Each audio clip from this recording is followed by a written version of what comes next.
Hello guys, कृपया हमारे channel गुरु tutorial classes को शेयर और सब्सक्राइब जरूर करें तथा कंपटीशन एग्जाम्स बोर्ड एग्जाम को ध्यान में रखते हुए मैथ, साइंस और रीजनिंग की सरल व सटीक तैयारी के लिए हमारे वीडियोस देखें तथा लाइक, शेयर और कमेंट जरूर करें।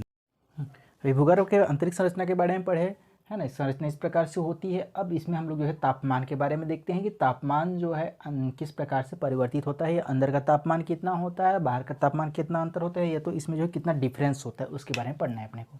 ठीक। तो अपना अगला टॉपिक क्या है इसमें? तापमान।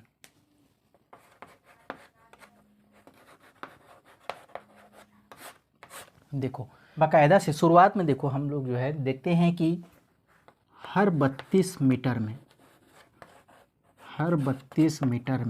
बोले तो 32 मीटर में 1 डिग्री सेल्सियस बढ़ जाता है। 1 डिग्री सेल्सियस जो है इंक्रीज हो जाता है, बोले तो बढ़ जाता है। ओके, तो इसके अकॉर्डिंग देखेंगे तो हमारा क्या होना चाहिए, लगभग जो है 10 किलोमीटर पहुंच जा रहे हैं, है ना। नीचे 10 किलोमीटर तक अगर जाएंगे अंदर तो कितना होना चाहिए, 300 डिग्री सेल्सियस हो जाना चाहिए। ओके, और नीचे 40 किलोमीटर तक चल दिए तो कितना होना चाहिए, लगभग जो है 1200 या 1250 किलोमीटर आसपास, मतलब डिग्री सेल्सियस आसपास होना चाहिए, है ना। 1200 या 1250 डिग्री सेल्सियस आसपास होना चाहिए इसके अकॉर्डिंग, है ना। लेकिन ऐसा नहीं होता है। कैसे? जैसे देखो यहाँ पे बोला इतना डिग्री सेल्सियस आसपास होना चाहिए, कितना, 1200 डिग्री सेल्सियस आसपास। तो इसके अकॉर्डिंग देखोगे तो कोई सा भी मेटल हो अंदर में वो पिघली हुई अवस्था में होना चाहिए, मेल्ट फॉर्म में होना चाहिए। बट ऐसा होता नहीं है। क्यों नहीं होता है? क्योंकि अंदर में जितना भी अंदर जाते हैं तो किसी भी पदार्थ का मेल्टिंग पॉइंट जो है, मेल्टिंग पॉइंट बोले तो पिघलने का जो तापमान होता है वो बढ़ते जाता है ना। इसके अकॉर्डिंग क्या होता है, नीचे में जैसे जाते जाओगे तो कोई सभी पदार्थ, जैसे कि बेसाल्ट ले लिए, बेसाल्ट, है ना। ये इसका खासियत क्या है, जैसे पृथ्वी के धरातल पर, मतलब यहाँ पे तुम पिघला रहे हो, ठीक, ऊपरी भाग में, मतलब बाहरी परत में, तो कितना कितना टेम्परेचर में पिघलता है ये लगभग जो है 1250 डिग्री सेल्सियस में पिघलता है ना। लेकिन नीचे जैसे जाते हैं, मान लो 400-500 किलोमीटर के अंदर में है ना बेसाल्ट, तो इसका मेल्टिंग पॉइंट कितना हो जाता है, ये बढ़ के जो है 1450 से 1500 डिग्री सेल्सियस में पिघलता है। कौन? ये बेसाल्ट धातु। ठीक, तो इससे क्या समझ में आया? इससे ये समझ में आता है कि पृथ्वी के अंदर बोले तो आंतरिक भाग में जितना अंदर तरफ जाते हैं तो वहाँ पे जो भी मेटल या पदार्थ पाया जाता है उसका मेल्टिंग पॉइंट बोले तो पिघलने का जो तापमान होता है वो कम होने के बजाय बढ़ते जाता है, बोले तो ज़्यादा तापमान में पिघलेगा। ओके, देखो ये तो खैर अनुमानित वाला था। अब देखो एक्चुअल में होता क्या है उसके बारे में डिटेल में पढ़ते हैं। देखो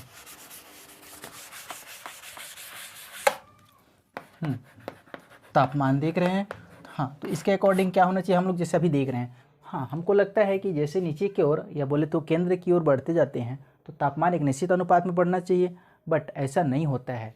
देखो एक्चुअल में क्या होता है, देखो शुरुआत में क्या होता है, पृथ्वी की सतह से नीचे की ओर शुरुआत में 100 किलोमीटर तक बोले तो यहाँ पे अलग से लिख दे रहा हूँ, 100 किलोमीटर तक तापमान बढ़ने का दर कितना होता है, 12 डिग्री सेल्सियस होता है। ओके, उसके बाद जस्ट उसके और नीचे जाते हैं, 100 किलोमीटर से और नीचे आए तो 100 किलोमीटर से नीचे और 300 किलोमीटर तक।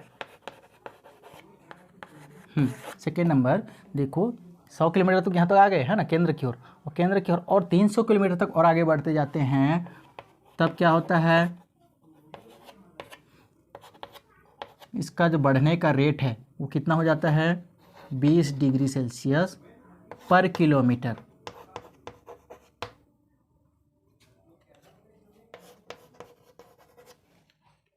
ठीक, 20 डिग्री सेल्सियस पर किलोमीटर बढ़ जाता है। लेकिन उसके बाद फिर से आगे अगला 300 किलोमीटर के बाद और अंदर की ओर बोले तो केंद्र की ओर बढ़ते हैं, तब उस स्थिति में क्या होता है, इसका दर जो है ना, 300 किलोमीटर से आगे, है ना, बढ़ते जाते हैं तो यहाँ पे इसका दर कितना हो जाता है, 10 डिग्री सेल्सियस, मात्र ओनली 10 डिग्री सेल्सियस बन जाता है ना। तो तो कहने का मतलब क्या हुआ, देखो शुरू में 12 था, फिर बढ़ा, स्टार्टिंग बढ़ा 300 किलोमीटर तक बढ़ा, है ना, नेक्स्ट 300 किलोमीटर तक, उसके बाद और नेक्स्ट आगे जब बढ़ते गए 300 किलोमीटर से आगे बढ़ते गए तो कितना होते गया, 10 डिग्री सेल्सियस हो गया, बोले तो इसका मान फिर से घट गया, है ना। तो इस प्रकार से जो है ये निश्चित रूप से नहीं बढ़ता है ना, केंद्र की ओर जाते हैं तो बढ़ेगा ही, जरूरी नहीं है केंद्र की ओर, है ना, बढ़ता है बट जो है उसका दर कम हो जाता है, बढ़ेगा बट उसका दर कम हो जाता है। ओके, अब इसके बाद नेक्स्ट देखते हैं। इसके अकॉर्डिंग देखो तो टोटल मतलब केंद्र में देखते हैं, केंद्र में क्या होना चाहिए, पूरा तापमान कितना होना चाहिए, इसके अकॉर्डिंग देखो पूरा कैलकुलेट करोगे तो इसके अकॉर्डिंग जो है लगभग केंद्र में 4000 डिग्री सेल्सियस से 5000 डिग्री सेल्सियस होगा।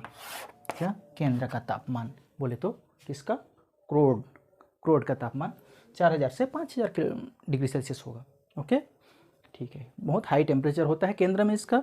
ये क्यों होता है, क्योंकि अंदर में जो है बहुत ज़्यादा दाब होता है, इस वजह से यहाँ का तापमान बहुत ही ज़्यादा अधिक होता है। ओके, हाँ, तो तापमान के बारे में तो अभी पढ़ लिया अपन, है ना। तो तापमान के बाद देखते हैं दबाव या दाब।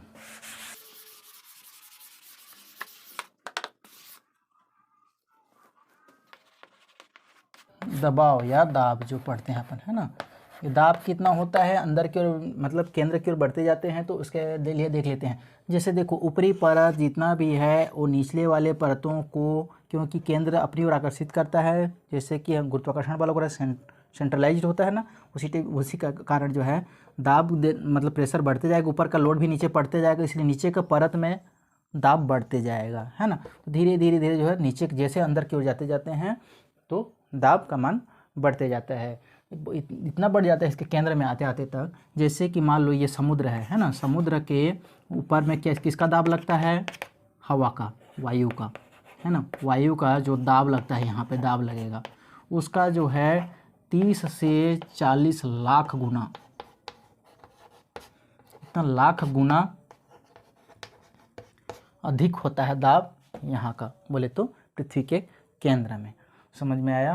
तो इसके हिसाब से देखो, क्योंकि यहाँ पे देखो तापमान भी बहुत ज़्यादा है और दाब भी बहुत ज़्यादा, इस वजह से जो है यहाँ पे क्या होता है, ठोस अवस्था में पाई जाती है। एक्चुअली में क्या होता है, तापमान बढ़ने से कोई भी पदार्थ तरल रूप में आ जाता है, बट यहाँ का पदार्थ पूरी तरल रूप में नहीं आ पाता है। क्यों नहीं हो पाता है, क्योंकि यहाँ पे दाब भी इतना ज़्यादा है, इतना प्रेशर राइज करके रखता है, प्रेशर दे के रखता है कि कोई भी पदार्थ जो है तरल रूप में नहीं रह पाता है, वो एक प्रकार से प्लास्टिक टाइप से हो जाता है वो, है ना, जेली टाइप से या प्लास्टिक टाइप से समझ सकते हो। ठीक, तो इस वजह से यहाँ पे पूर्ण रूप से तरल रूप में नहीं पाया जाता है, जबकि बाकायदा क्या होना चाहिए, इसके अकॉर्डिंग तापमान के अकॉर्डिंग तरल रूप में होना चाहिए, बट तरल रूप में होता है क्या, नहीं होता ना। तो ठोस के रूप में पाया जाता है। क्यों पाया जाता है, क्योंकि दाब बहुत ज़्यादा है अंदर में, याद रखना इस चीज़ को। ओके, अब इसके बाद देखते हैं, ये तो हो गया दाब का बात। उसके बाद देखते हैं नेक्स्ट क्या है, घनत्व। देखो घनत्व के बारे में शुरू से ही बताते आया हूँ मैं कि घनत्व जो है सबसे ज़्यादा क्रोड में कितना होता है, बोला था क्रोड में जो है 11 या 11 से अधिक। ठीक, उसके बाद उसके बाहर वाला परत कौन सा है, मेंटल है। मेंटल में कितना होता है घनत्व का मान होता है 3.1 से लेके 5.1 तक होता है। ठीक, उसके बाद सबसे ऊपरी वाला भाग जो होता है स्थल मंडल होता है। स्थल मंडल का घनत्व कितना होता है, तो इसका घनत्व होता है 2.75 से 2.90 के बीच में होता है स्थल मंडल का घनत्व। अब देखो इसको देखने से ही पता चल रहा है कि स्थल मंडल बोले तो बाहरी परत से, जब तो मेंटल बोले तो इसके अंदर वाला, उसके बाद क्रोड बोले तो इसका केंद्र की ओर जाते जाओगे तो देखो किसका क्या बोलते हैं, घनत्व का मान कैसे बढ़ते जा रहा है ना। घनत्व का मान इसलिए बढ़ रहा है क्योंकि ऊपर के परतों से नीचे की परत दबाव डाल रहे हैं, दाब डाल रहे हैं, जिसकी वजह से जो है घनत्व का मान बढ़ते जाता है। जितना प्रेशर दोगे घनत्व का मान उतना कम होते जाता है ना। ठीक, तो इस प्रकार से हम समझ सकते हैं कि पृथ्वी के स्थल मंडल या पृथ्वी के भूपर्पट्टी से हम उसके केंद्र की ओर जाते हैं तो घनत्व का मान बढ़ते जाता है। बोले तो घनत्व का मान सबसे अधिक कहाँ पे होता है, तो क्रोड में होता है। ओके।